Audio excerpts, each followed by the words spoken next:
here. We're here. Kelly, welcome back to another morning in beautiful Paris. In beautiful Paris. We were talking, me and Ella went to meet with one of the athletes this morning, who you'll hear from today. And we were like, how are the Olympics still happening? I get it. We actually it's still like, we're just hitting track. We're just hitting some of the finals. Yeah. Like there are athletes who are like just getting to do their thing, but it's been like, we're on day 10, 11, something like that. Who knows? Who knows? One of those things. I actually went from feeling a couple days ago, like, I'm like, oh, being in Paris with the giant and watching sports every day could be like my perfect life, to like, okay, when is it over? Yeah. But that has something to do with getting sick, not to like drag everything, not to drag down the whole vibe. Sure. But you went to, we've had so much sportsing to go to, and I went to a lot of sportsing while you guys were sick. And then yesterday we had to split up, and so you went to 3-on-3 basketball last night. Yeah. So I was back in action. Went to the urban park for the first time, which was kind of as cool as Steve said it was. And I learned, okay, first of all, it's not called 3x3 or 3-on-3 or any of the things that we want to call it. What is it called? It's 3x3. 3x3. Yes, because that's apparently when you're urban.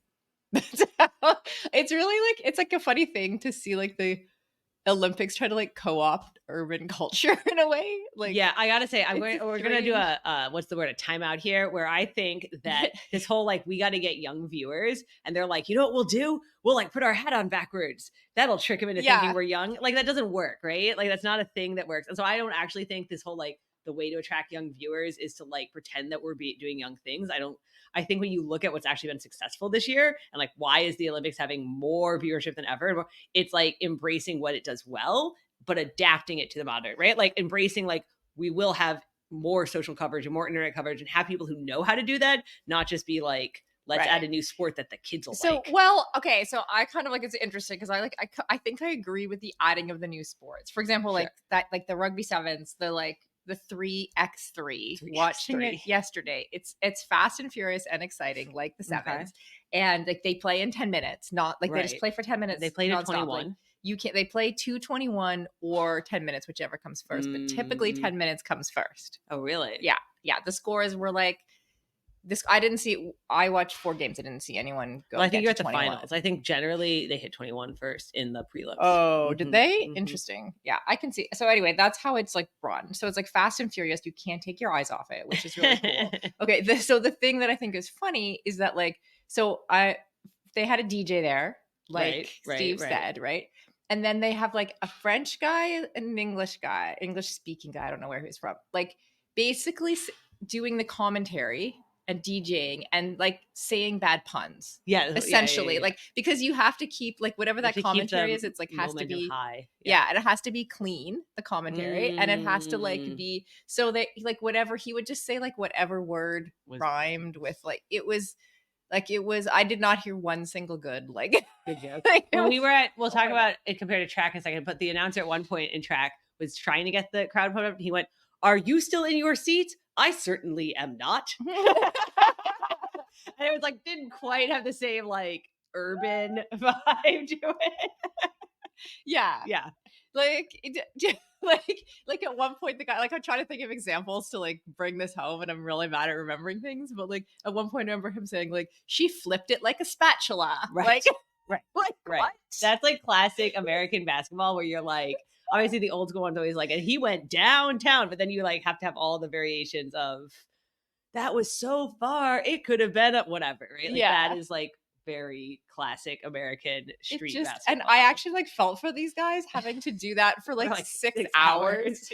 Yeah. You wonder at what point they start reusing jokes where they're like, the audience has probably changed. I'm sure that they do. But like with this long a stretch of like 3x3 basketball, it was interesting. The other thing that was super cool was that the like warm-up area for the basketball was right beside the stadium. So if you were just like in the urban park milling around, like, so when we finished watching the bronze medal match, we like headed out of the stands and you could see like the two teams that were in the gold medal Preparing. match warming up. Just like like I was standing there and they were, and Right. so there's not many sports in the Olympics where you can just see them, get to see especially that close. Like I think Sure. at swimming, for example, when we arrived, they were like just finishing the warm up. Like there were just a couple swimmers getting out or whatever, but you don't normally get to see that. No.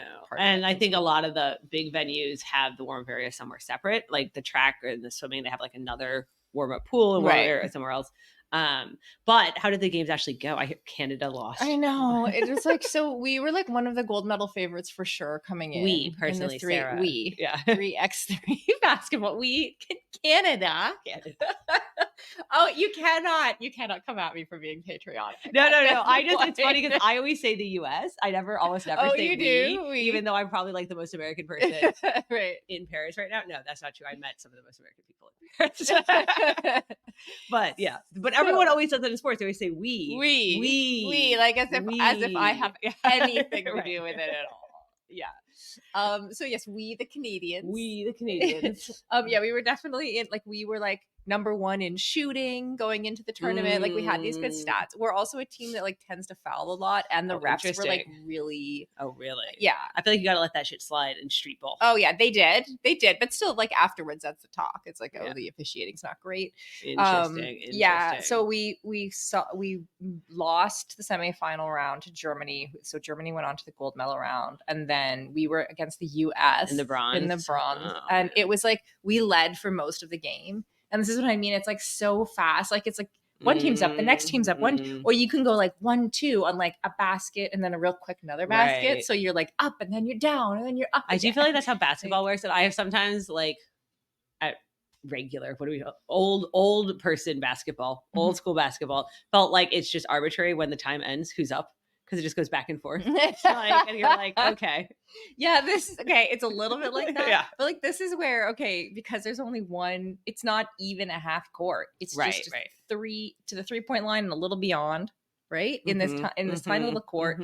And then you like, and then basically like if you get the ball, like if you get a ball in the rebound, you just take it out. You could just turn around and shoot a 3. Right. Like immediately score after they score.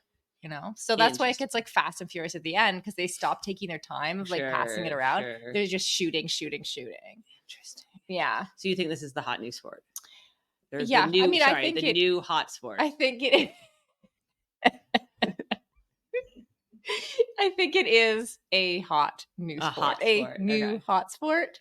Yeah, I mean the whole like how many sports should the Olympics keep adding? I'm like, obviously this is like an ongoing conversation and they don't care what I think, but I am deeply split because like on the one hand, of course there shouldn't be a moratorium for life. Like, of course we should add, but on the other hand, it does feel sometimes like we're just like we get on a roll where like just start adding like all these things that you're like, I don't know if this is going to age well. Right. And then it's like the Olympics also, like in some ways, I also kind of firmly believe that the things in the Olympics should be the pinnacle of that sport. Like, I think it's weird when we have like baseball or like soccer where like they have like men's soccer is the World Cup. And like, but then you feel very split because for the women, softball, the Olympics is still the pinnacle. And so then when you take out baseball and you take out softball, you're like, well, now the women got screwed because they don't have something else. So I do think sometimes we like got to use a little more common sense here. Yeah. But I do feel like it's a weird balance we're at right now. Yeah, I think what will happen now with the 3x3 is they'll start to have a league in the US. They do have a league coming. They do have a league coming next year. Yeah. So I think like it could work both ways because it does, even in triathlon, being in the Olympics helps us to solidify the sport. So it can work both ways. If it doesn't work, like if they put triathlon in the Olympics and then nobody cared about it, right? Like it'd be like, maybe they should have let it go. Like you talk to the breakers, the break dancers, and they're kind of like a little ambivalent about it being in the Olympics for sure. They're like, what was the quote somebody told me? Breaking doesn't need the Olympics. Oh, and I was like, okay, like, yeah, sure. So we'll see. We will see. We will see. That is our deep insight. But we did have to split up last night. There's just so many sports to go to. And so me and Ella went to track. And after we hear from our partners, Ella's going to come on and we're going to talk about the crazy world records at track last night. If you're like us, you're totally inspired by Katie Ledecky and Summer McIntosh and more ready than ever to up your swim training. So let's take a minute to talk about hair and skincare for swimmers. You've probably asked yourself questions like, how can I keep my hair healthy and hydrated as a swimmer? How can I avoid my skin feeling itchy and dry after being in the pool? And how can I get rid of those pesky goggle marks around my eyes? Enter TryHard. TryHard has pre- and post-swim solutions designed to reduce the absorption of pool and ocean chemicals into your hair and skin. We love using TryHard's pre- and post-swim conditioner before and after every swim to keep our hair feeling great. TryHard also has a bunch of other products useful for swimmers, like their pre- and post-swim eye gel, which totally works for getting rid of those pesky goggle marks and puffy eye feeling, while providing hydration and a cooling effect. TryHard products are vegan, dermatologically tested, and packaged in recycled plastic. Whether you're swimming in the pool, the ocean, or maybe even the Seine, take care of your hair and skin with TryHard. Use the code FEISTYGAMES for 22% off site-wide at tryhard.co. Plus, you'll get an extra 5% off during sales on top of the already discounted price. That's Feisty Games for 22% off at tryhard.co.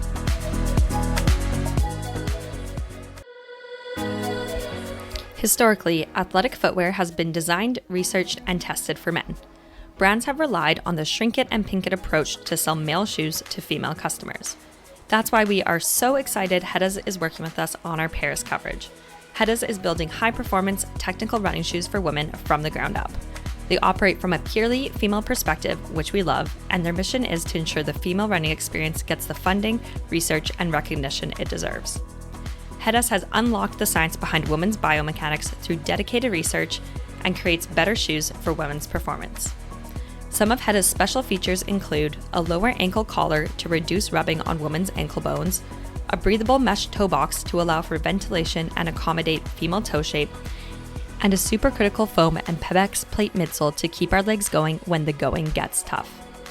Heddas has 3 shoe models designed for different sessions: the Alma Cruise for long runs, the Alma Tempo for training days, and the Alma Speed for pushing the pace.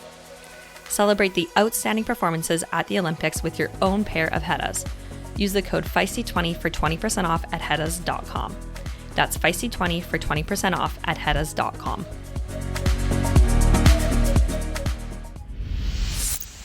All right, we have a special guest coming around from behind the screen right now to join us.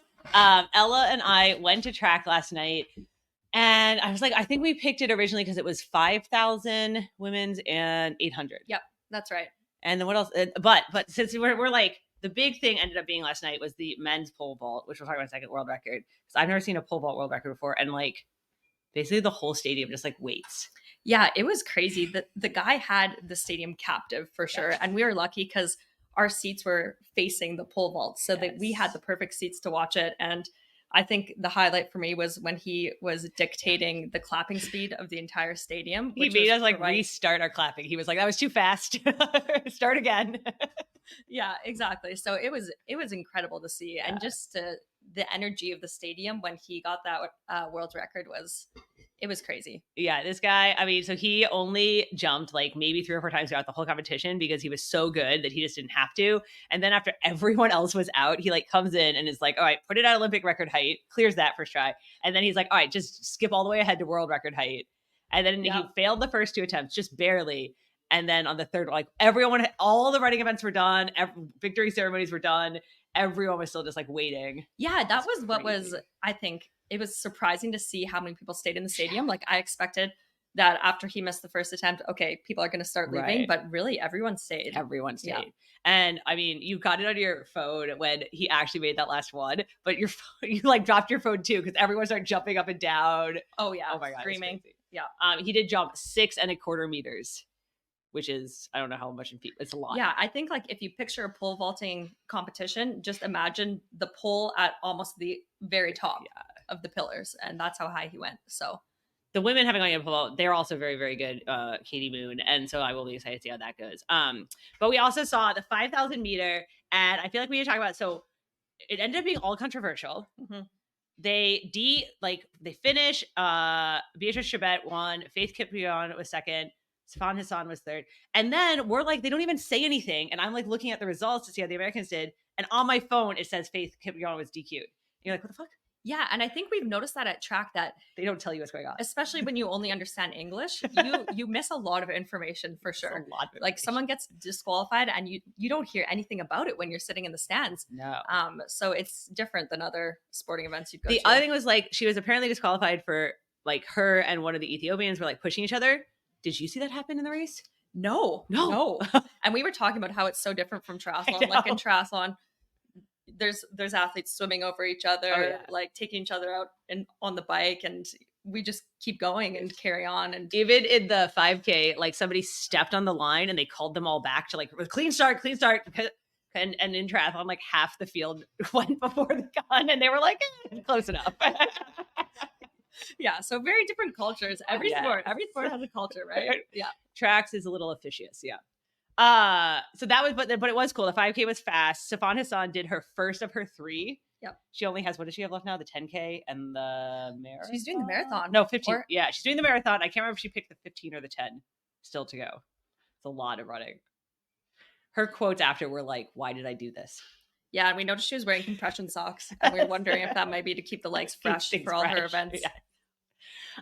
She was good. And then the 800 was the other exciting one. Keely Hodgkinson, the British girl. And we all wish Athing-Mo hadn't fallen in the trials, and we could have seen that. That would have been great, but it was still pretty exciting. It was exciting. Like track is exciting. Being able to see the start, the middle, and the end of a race is very, very cool. Like being out there somewhere on the bike course. Exactly. So it's very exciting to get to watch the entire race. Especially those short ones. The entire stadium gets into it. Everyone's standing on their feet cheering. They are, especially when there's a French athlete. I will say the track stadium gets very intense when there's a French athlete. Very. My only complaint is there should be more excitement crammed in there. There should be more events in track. There's too much standing around.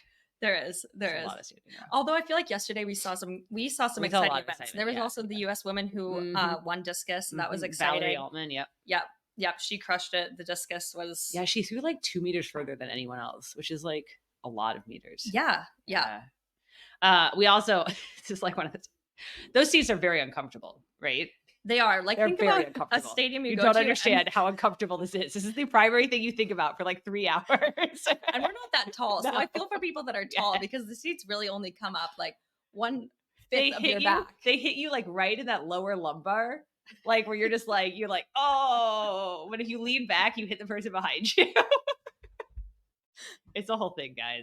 Apparently this stadium was built for the 1998 World Cup, when France hosted the World Cup, and they've just like remodeled and redone it. They did not redo the seats. No.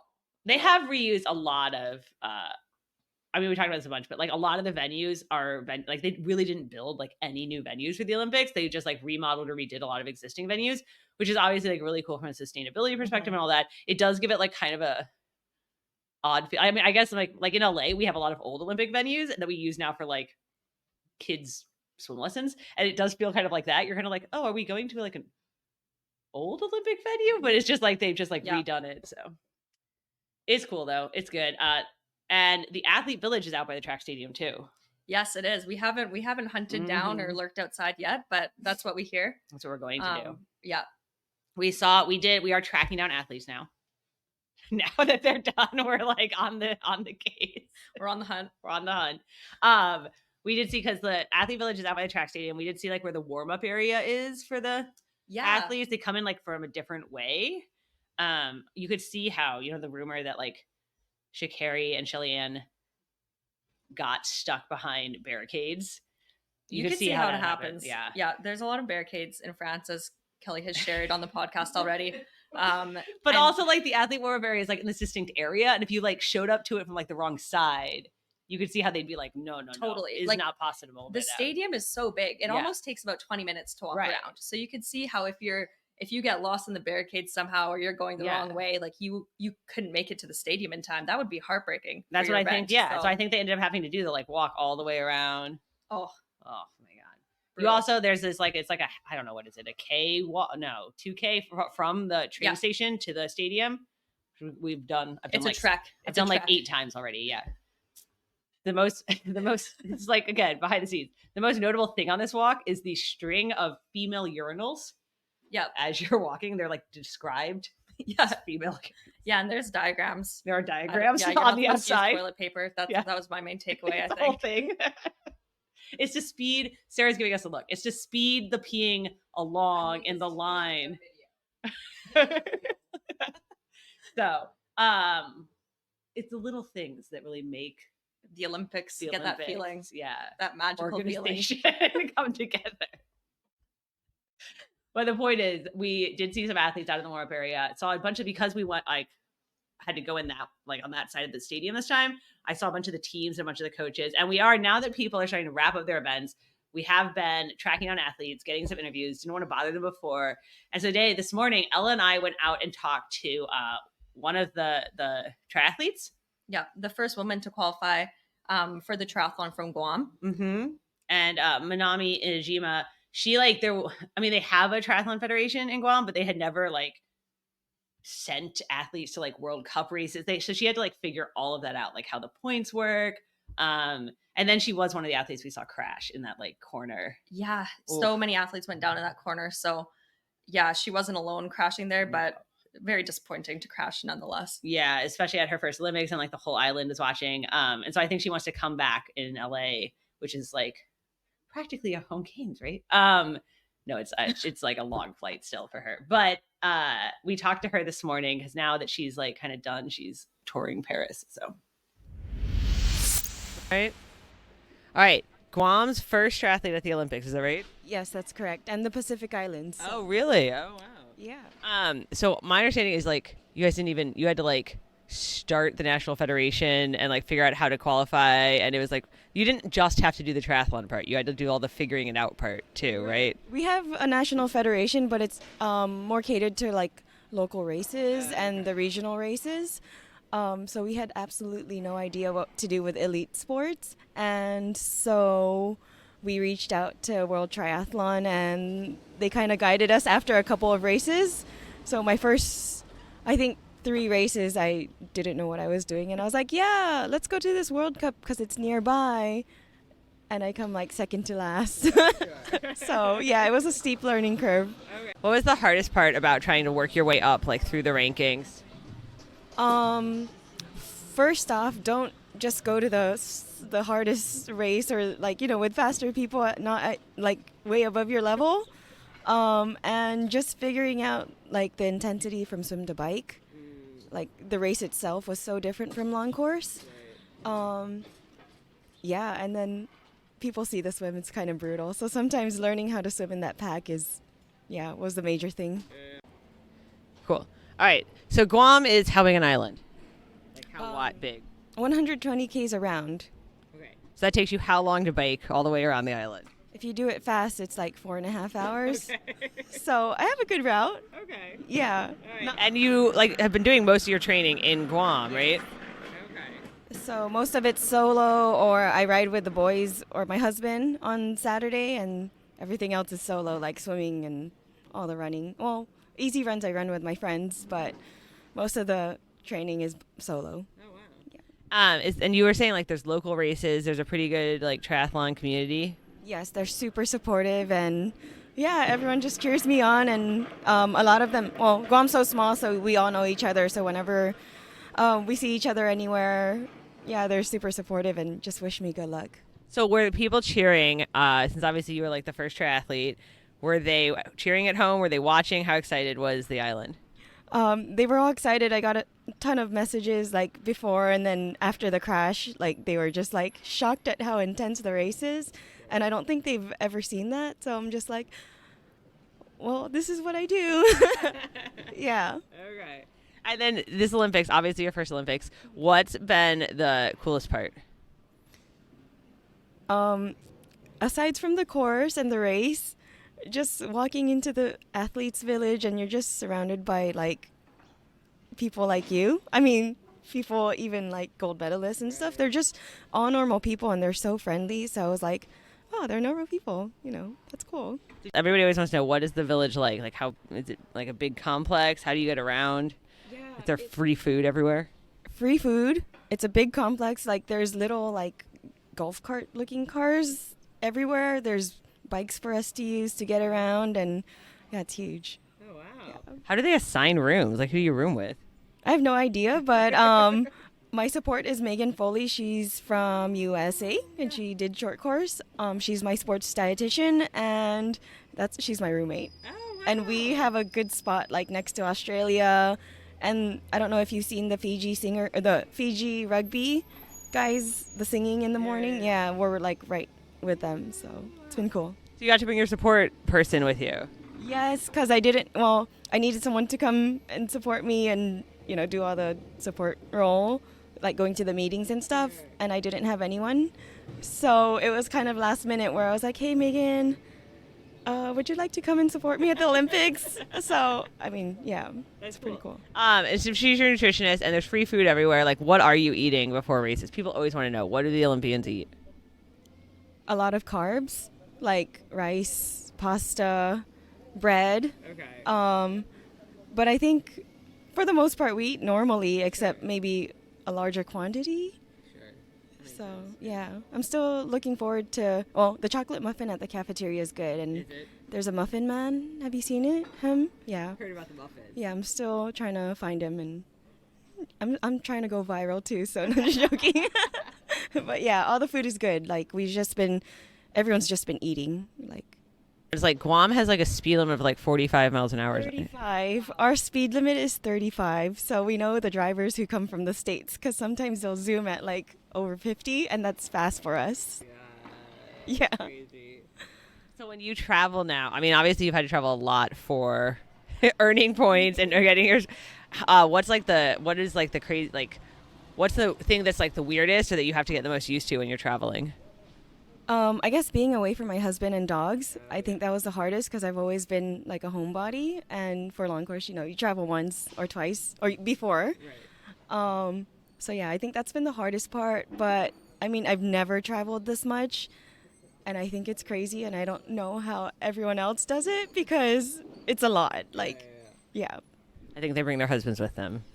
Yes, they do. No, right? Do they? Some of them. Well, my husband has to stay home and watch the dogs, so. Awesome. So now what are you doing now? What's the plan? Well, obviously right now you're touring Paris, but what are you doing after Paris? So my goal is LA 2028. Okay. I want to finish a race and I want to do well, perform well instead of just kind of participating. So that's the goal. So we're going to make a 4-year plan, and I think I'll do the World Cups towards the end of the year because it's close to home. But if I don't do that, I'll just be training and getting some downtime. Here at Feisty, we are dedicated to partnering with brands that are mission-driven and having an impact. That's why we are thrilled to be supported by Joni, a company creating game-changing period care for everybody. Many conventional menstrual products rely on plastic made from petroleum, a non-renewable resource. Did you know that in the US, approximately 12 billion pads and 7 billion tampons are discarded annually, and these products generate over 200,000 tons of plastic waste per year?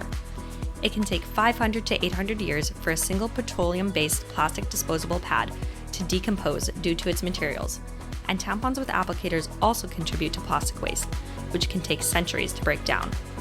Joni is dedicated to bring the wasteful and antiquated feminine hygiene industry into the 21st century. Using a design-led approach, Joni's personal care products and commercial dispensers provide the most innovative and accessible period and leak care solutions in the world. Organic and free of harmful levels of chemicals or irritating fragrances, Joni's pads and tampons support menstrual health and the environment, while allocating at least 2% of revenues to break the cycle of period poverty, dismantle menstrual stigmas, and empower periods. Now that's what we call 21st century period care. Ditch uninspiring and irritating feminine hygiene products and say hi to Joni's silky soft, super absorbent, and toxin-free pads and tampons. Joni pads feature a wrapper and protective layer made from cornstarch, a plant-based material, making them biodegradable and compostable in the right conditions. Joni tampons are made with organic cotton. They're compostable, including the wrapper, which is made of cellulose. Choosing sustainable period products isn't just a trend, it's a movement. You can get 10% off your order with the code Feisty at getjoni.com. That's 10% off at GETJONI.com with the code Feisty. All right, Sarah. So we have, let me count, 5 days left. 5 days left. And what are we, I mean, there's still some big, I mean, obviously, yeah. every day I'm going to say, we're still rooting for the U.S. women's soccer team. They still got their game today. Like they need to make because Canada's out. I can now be like, okay, we want them in the final because we are attending the gold medal final on Saturday. I know we've like maybe mentioned this in passing once or twice, but every day you're like trying to pick up tickets. You're like, what tickets are there? What tickets are there? And everyone's on the site, so it like basically it crashes all the time, and it look like there are tickets, and you're like, I got them, and then and then you try to click through, and it fails. And they're like, sorry, not in your cart. Yeah. So. My personal favorite is when you click through on it and it like there's a little walking guy that like tells you where you are in the queue, even just to get in to buy tickets. Yes. Yeah. So it's a little chaotic, but so we're kind of like we're still looking for tickets. We don't know what we're going to see Thursday and Friday yet, but we are going to diving tomorrow. We have our soccer ones, and you guys got some skateboarding tonight. Yes, we have tickets to skate park tonight, and I'm learning a little bit. About skating. Yes. So there's 2 different kinds of skateboarding in the Olympics. And one of them is the one with the like kind of half pipe concrete looking things. Bowl. Yeah. The bowls where you go around like that kind of thing. And then the other one is with like the stairs. The street. Street. That's right. With like stairs and rails and all that kind of stuff. So you guys are seeing park today. Yes, we're seeing park, which is like the bowls and the concrete. The interesting thing, I remember watching it when it was kind of like the first time in Tokyo. And what's so interesting is like, again, I'm sure the explanation from the announcer in the stadium will be fascinating, but because at the time it was like, it looked like they get a certain number of rounds and they all like fall like almost every time. So it's like if you hit one run, you win. Oh, it's more like it was like weird, right? Really? Because you get so many, because your so falls don't count so much. Right? They're very, very high risk but high reward, and your falls don't count against you. You just have to nail like. You know what I'm saying? Like you get 3 tries or 2 tries or whatever it is. So it was kind of like just watching a lot of people fall. Okay. And you were like, I love this. I'm so down for this. Okay. I love a sport where there's like such high risk that you're going to fall every time. Yeah. And if you hit it, you're going to win. It was also one of the things where like the men's was all these like older skaters, 30 in their 20s. And the girls is like legit girls. It's like 12-year-olds and 14-year-olds and 16-year-olds. Because they kind of have come up into this sport. Right. Yeah. So we're going to see the women's, obviously, gold medal. We're going to see like the medal rounds. Obviously, we go to the gold obviously. Yeah. And I'm going to water polo. Nice. And that'll be fun. And then you guys are going to go to the Team Canada house. Oh, yeah. So we're trying to get some tickets for our Team Canada house. So we can do like a comparison of houses. Yeah. And I went to the Club Ireland or whatever they're calling it, House Ireland, last night with Steve. So then we can compare houses tomorrow. Okay, we'll compare houses. I have questions with the Ireland house, but I'm going to save those for tomorrow. It was next to Moulin Rouge. Oh, okay. Like, there you go. That's all I need to know. That's your teaser. Yeah, till tomorrow. And then I do think we're still going to try and go with the sickness we didn't go over the weekend to the Champions Park where like the medal winners come every night because I do want to see like everybody coming out. Yeah, it'll be cool. And the catwalk. Exactly. So stay tuned for more athletes and fans. We're going to talk to fans.